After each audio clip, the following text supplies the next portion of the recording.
What's up, spooky buttercup? Welcome back to my channel. Today's video is the halfway to Halloween tag because yes, I just really want it to be October and all my spooky babes on HorrorTube, they have tagged me. Shout out to Bad is Rad for tagging me.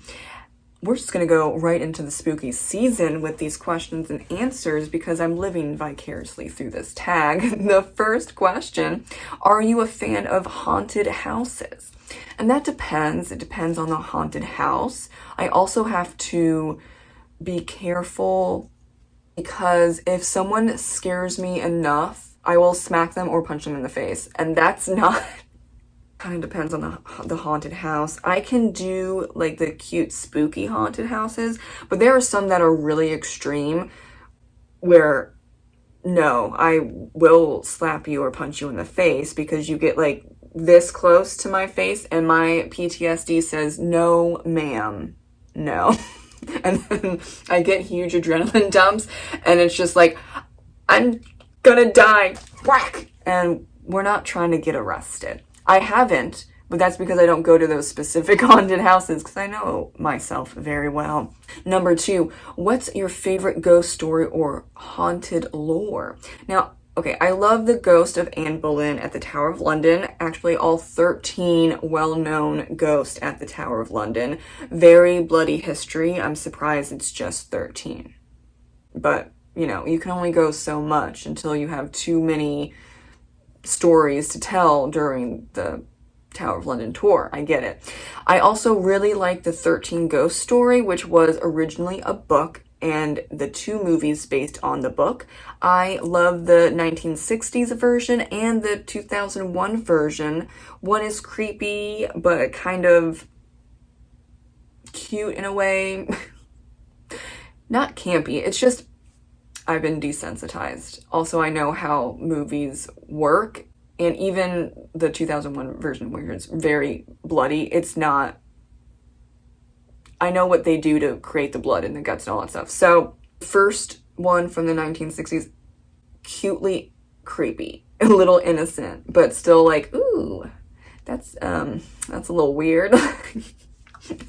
That type of vibe. And then the 2001 version, gory. And we love to see Shaggy as kind of a bad guy.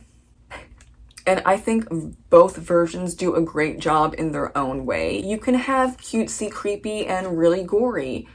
I think both can exist at once. I don't think it's a competition, though I know a lot of people will debate which one's legitimate or not. How about both? I'm just saying. Number 3, do you plan on Halloween decor hunting this year? Probably not because I own a lot of decor already, so I'm just going to reuse. Number 4, candy corn, love it or hate it? No. It just tastes like wax to me, so that's not it for me. Thank you, though. Number 5, are you into big costumes and dressing up for Halloween or no? If I had more money, I'd be way more into big, flashy costumes, but alas. Also, I don't know, this might be like a West Coast thing, minus LA. Okay, but everywhere except LA and probably, you know, maybe Southern California, Halloween isn't a big deal on the West Coast, which is a tragedy. A tragedy, people. Get it together. I have to just, I don't know. I don't want to accept that it's not a big deal on the West Coast where I'm at now, but when I was on the East Coast, oh yes, that was a party no matter what, except for the religious people that hid in their homes. No comment on that. Moving on. Number 6, what's one activity or experience that's on your spooky season bucket list this year? My husband and I always go to the local corn maze and pick pumpkins. It's basically our tradition at this point. I think it would be, this is year 4, maybe 5. Yeah, no, oh, this would actually be year 5. So it's very exciting. On my bucket list as a whole, I desperately need to go to Salem, Massachusetts. Probably not like the week or the day of Halloween because it's really crowded, like you can barely walk, but it needs to be within October in the future. And I want to go with my husband because he also enjoys spooky season, but like not as much as me, but like we travel very well together. So that's on my bucket list as a lifelong goal to get to at least once. And there's some inside info probably, or like cool stuff to go to, because my brother's Wiccan coven is out of Salem and he knows a bunch of cool places and cool people to go to for the experience. And so duh, it's fate, obviously. Number 7, what book, movie, or series screams Halloween to you? And other than the film franchise Halloween and Scream, I'll go with anything spooky, creepy, or macabre, wide net, but I love it all. And that can also be, you know, like campy stuff. That's not scary. It's supposed to be like scary funny. I just enjoy all the things. I think, however, I am going to try and skip the whole witches worshiping the devil.